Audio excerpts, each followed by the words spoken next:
ससा खूप नॉटी असतो. नॉटी म्हणजे काय? खोडकर.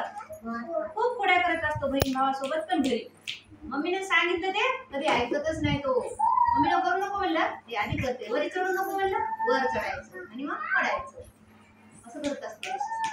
मग एक दिवस काय होते, सगळेजण आईने सांगतील की त्या गाजराच्या गार्डन मध्ये जाऊ नको म्हणून सांगतीस सशाला.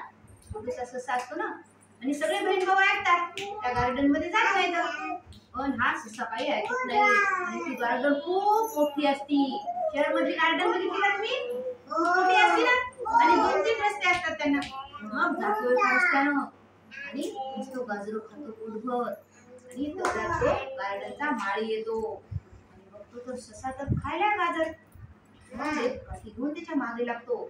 ससा खूप पळतो इकडे पळायला तिकडे पळायला इकडे, पण त्यांना काही रस्ता विसरून गेला म्हणा. त्याला काही रस्ता सापडेना. मग आता तो माळी काठी मारणार तेवढ्यात त्याला तो रस्ता सापडला आणि तो मग पळून घरी आला. मग आईला म्हणाला, आई मी आता तुझं ऐकणार, पुन्हा तसं करणार नाही. खूप फजिती झाली, माझं कमी नाही. मग आईचं ऐकायचं असते. आईने जाऊ नको म्हणलं तिथं जायचं नाही. ऐकी नाही छान गोष्ट.